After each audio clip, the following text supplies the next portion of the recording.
Hello and welcome to the class on function class words. This is module 1, unit 2 of English grammar, usage and writing. So today we are going to look at the topic auxiliary verbs. Auxiliary verbs are also called supporting verbs because they are functional in nature. What they do is they help the main verbs in a sentence formation by assisting them to indicate the different persons, numbers, moods, voices and tenses. The examples of auxiliary verbs are will, can, shall, must, should, ought to. These are all called auxiliary verbs. What they do is they support the main verb. In a sentence there can be a main verb, there should be a main verb, and the auxiliary verb, what the auxiliary verb does is support the main verb. It comes before the main verb. It always comes before the main verb. All questions carry at least one auxiliary verb. For example, what can I get you? Can is the auxiliary verb. Auxiliaries are used in question tags. She will do a good job, won't she? So won't she is the question tag. Will do. Do is the main verb. Will is the auxiliary verb, and will supports the main verb do. And that's why will is an auxiliary verb. If there is more than one auxiliary in a sentence, the stress falls on the first one. He must have left his bag behind. Must have is a combination of two auxiliaries. Since there are two auxiliaries, the first auxiliary verb the stress will fall on the first one. So must is the most important verb in that. He must have left his bag behind. Bag മറന്നു വെച്ചിട്ടുണ്ടാകാം. There are two types of auxiliary verbs. One offset are the ones that function only as supporting verbs. They cannot become main verbs. They are only supporting verbs. They are called modal auxiliaries. They are will, shall, would, should, can, could, may, might, must, ought to, need, and dare. And then there are auxiliary verbs that function both as main verbs and auxiliary verbs. They can stand alone as main verbs, and they can be supporting verbs also. The examples are is, are, am, was, were, will be, shall be, have, has, had, will have, shall have, do, does, did, will do, and shall do. These are all auxiliary verbs that can also act as main verbs. For example, I am a doctor. In that sentence, am is a main verb. It is not supporting any other verb. It acts as the main verb. I have a pencil. In that, have is the main verb. It is not supporting any other verb. If you notice, there's no other verb in that sentence. This have stands as a single verb and hence the main verb. Okay, so this is the example of the auxiliary verbs that can function both as main verb and auxiliary verbs. So these are the modal auxiliaries. Should and ought to are used in case of obligation and probability. ഒരു കാര്യം ചെയ്യണമെന്നുണ്ട് അല്ലെങ്കിൽ ഒരു കാര്യം ചെയ്യാൻ സാധ്യതയുണ്ട് എന്ന് പറയുമ്പോഴാണ് we use should and ought to. For example, he should or ought to respect his elders. I should reach there on time. Okay. Then the next one is must. Must is again it talks of necessity and it talks of logical conclusion. ഒരു കാര്യം ഇന്ന രീതിയിൽ അവസാനിക്കുള്ളൂ എന്നൊരു conclusion വരുമ്പോഴും പിന്നെ ഒരു ആവശ്യകതയെ പറ്റി പറയുമ്പോഴും നമ്മൾ must ഉപയോഗിക്കും. He must be rich to afford such an expensive car. അയാൾ അത്രയും വില കൂടിയ ഒരു കാർ വാങ്ങാൻ അയാൾ അത്രയും റിച്ച് ആയിരിക്കണം. അതാണ് ലോജിക്കൽ കൺക്ലൂഷൻ. ഒരു കാർ കണ്ടു കഴിഞ്ഞാൽ അയാളുടെ കയ്യിൽ എത്ര കാശുണ്ടാകും എന്ന് നമ്മൾ അങ്ങ് കൺക്ലൂഡ് ചെയ്യുന്നുണ്ട്. He must have or he must be rich to afford such an expensive car. That is logical conclusion. Necessity is you must get the approval from the authorities concerned. Authorityയുടെ സമ്മതം കൂടിയാലേ പറ്റുകയുള്ളൂ. അതൊരു ആവശ്യകതയാണ് എന്നുള്ളതുകൊണ്ടും we use must. Then there are will and would. Both of them show willingness, likelihood, certainty, habits. ഒരു കാര്യം ചെയ്യാൻ സന്നദ്ധത കാണിക്കുക അല്ലെങ്കിൽ ചെയ്യാൻ സാധ്യതയുണ്ടെന്ന് കാണിക്കുക, ഇതെല്ലാമാണ് will and would. Okay? I will return the money. ഞാൻ കാശ് തരും. She would help if she were here. സഹായിച്ചേനെ. He will be there during office hours. She will be worried if you don't call her. Okay. Then we have may, might, can and could, which talk of possibility, future plan, ability, permission, offer. ഒരു കാര്യം ചെയ്യാൻ കഴിവുണ്ടോ എന്ന് ചോദിക്കുന്നത്, ഒരു permission കിട്ടാനുള്ളത്, ഒരു കാര്യം ചെയ്തു തരട്ടെ എന്ന് ഓഫർ ചെയ്യുന്നത്, ചെയ്തു തരാൻ സാധ്യതയുണ്ടെന്ന് പറയുന്നത്, ഇതെല്ലാം it's may, might, can and could കൊണ്ട് പറയാൻ പറ്റും. I may attend the wedding tomorrow. ഞാൻ നാളെ ആ ചടങ്ങിൽ പങ്കെടുക്കും. He can പങ്കെടുക്കാൻ സാധ്യതയുണ്ട്. He can do better if he prepares well next time. അടുത്ത തവണ നന്നായി പ്രിപ്പയർ ചെയ്താൽ നന്നായി പ്രവർത്തിക്കാൻ സാധിക്കും. There could be some more biscuits in the can. ആ ക്യാനിൽ കുറച്ചുകൂടെ ബിസ്ക്കറ്റ്സ് ഉണ്ടാവാൻ സാധ്യതയുണ്ട്. Can or could I have a few days of leave? That is permission. Leave എടുത്തോട്ടെ. You can have my pen for the time being. That is permission. You can take my pen. And then the next one is need or needn't. It is a modal verb. It is commonly used in negative sentences.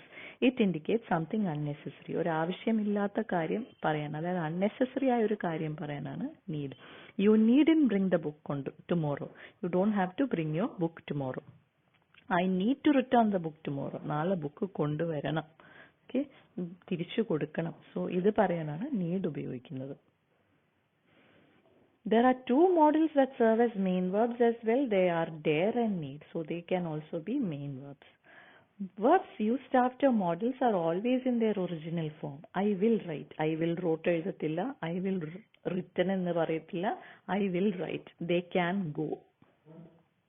All modals show certain conceptions, moods or assumptions like permission or certainty. You may come in. The exams shall start next week. ചില കാര്യങ്ങൾ പറയാൻ, ഒരു mood പറയാൻ, നമ്മളുടെ logical conclusions, permission, ഇതെല്ലാം കാണിക്കാനാണ് we use models. A model can be used to denote a past action if it is followed by a present perfect structure. I hope you have all learned your tenses, so you might know what a present perfect structure is. So a model is used to denote a past action if it is followed by a present perfect structure. The example is, they should have gone themselves. Have gone is a present perfect structure, so they should have gone themselves. It is a past action. മുമ്പ് നടന്ന അവർ പോകേണ്ടതായിരുന്നു എന്ന് പറയുന്നതാണ്. അപ്പം they should have gone themselves.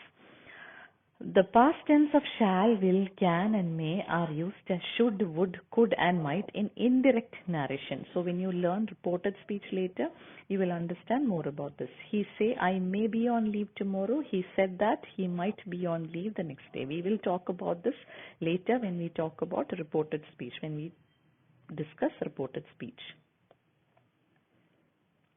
The word shall has a few rules associated with when used with first person. First person nu pannal I and we. Shall expresses the simple future. I shall go there. ഞാൻ പോകും. Okay, simple future ആണ് first person ന്റെ കൂടെ ഉപയോഗിച്ചാൽ shall ഉള്ളത്. When used with the second or third person, it carries an undertone of command, promise, plea, threat or determination. Okay, so he shall do it എന്നൊക്കെ പറയുമ്പോൾ it talks about a promise. അല്ലെങ്കിൽ ഒരു threat ആയിരിക്കാം, അല്ലെങ്കിൽ ഒരു determination ആയിരിക്കാം. ഞാനത് ചെയ്യും എന്നൊരു ഡിറ്റർമിനേഷൻ ആയിരിക്കാം. ഇതെല്ലാം ഷാൽ കൊണ്ട് അർത്ഥമാക്കുന്നത്. The model will too has a few rules. When used with the first person, that is I and we, it shows willingness, threat, determination or promise. Okay, and when used with the second or third person vana you, third person vana he, she, they. Okay, it expresses a future action. He will go there in the banal, it's a future action. First person, I will do it in the banal, willingness idella. Okay, so that is what model will means. The given rules present a traditional approach. In contemporary usage, will and shall are often used interchangeably. ഇത് traditionally അങ്ങനെയാണെങ്കിലും ഇപ്പോൾ എല്ലാവരും wilലും shallും മാറ്റിയൊക്കെ ഉപയോഗിക്കും. The model may is basically used to request permission. Can is used only in less formal situation. നിങ്ങൾക്ക് പരിചയമുള്ളതെന്ന് പറഞ്ഞാൽ can I use the toilet എന്ന് പറയുമ്പം that is a very formal, very less formal situation. So in a very formal situation, what you have to use is may I go, may I use. Okay, it is also used to express possibility and probability. സാധ്യത കാണിക്കാനും we use may. I may go there. Okay, it may rain tomorrow. Sometimes it is used to express purpose or wish. ഒരു ആഗ്രഹം പറയാനും we use may. The model can represents ability or capability. For the refusal of permission, cannot is the favored expression in the place of may not. Okay, so ഒരു ability, I can do the homework today എന്ന് പറയുമ്പോൾ നമുക്കത് ചെയ്യാനുള്ള കഴിവിനെ പറ്റിയാണ് പറയുന്നത്. Okay, പക്ഷേ ഒരു കാര്യം നമ്മൾ വേണ്ട എന്ന് പറയുമ്പോൾ you should always use, or you should often use cannot instead of using may not. Apart from being the past tense of may, might is also used to express doubtful possibility. Okay, might is the past tense of may, but for very doubtful possibilities we use might. So if we say it may rain tomorrow, നമ്മൾ സാധാരണ പറയുന്ന പോലെ മഴ പെയ്യാനും പെയ്യാതിരിക്കാനും സാധ്യതയുണ്ട്. But when we say it might rain tomorrow, the chances of rain falling are much less. Okay, so very doubtful possibility, we use the modal auxiliary might. Would is used to express a habitual action. She would sing her son to sleep every night. Or habit. To express willingness. I would go for a red dress for the party. Okay, so that is talking about some willingness. To express a wish. I would like to eat a pastry. Okay, so these are the three things that would is used for. And then would is also used with rather to express the idea of choice and is followed by a than clause.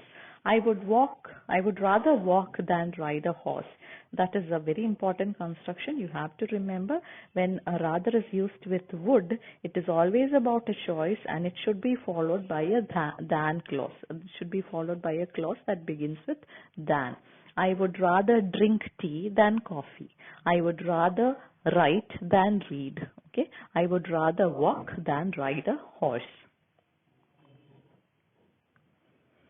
Would is also used in the main clause of a conditional sentence. I would take a cab if I had to reach office on time. We will talk more about conditional sentence again later when we talk about sentences. Okay, the modal should is used to express desire or expectation in the form of a statement. Okay, so when you expect something from another person or something else, we use the modal auxiliary should. We should start preparing for exams immediately. They should be here any time now. So should is also used to express duty. One should be kind to all people. We should be honest to our profession. Should is again used to express possibility in conditional clauses. Should they come in before the allotted time, be ready to welcome them. അവർ പറഞ്ഞിരിക്കുന്ന സമയത്തിനേക്കാൾ മുന്നേ വന്നാൽ be ready to welcome them. ഒരു possibility ആണ് in conditional clauses. Then we have the modal auxiliary ought to. The modal ought is always followed by to. We should always use ought to. Ought to and must are most often interchanged. He ought to work harder.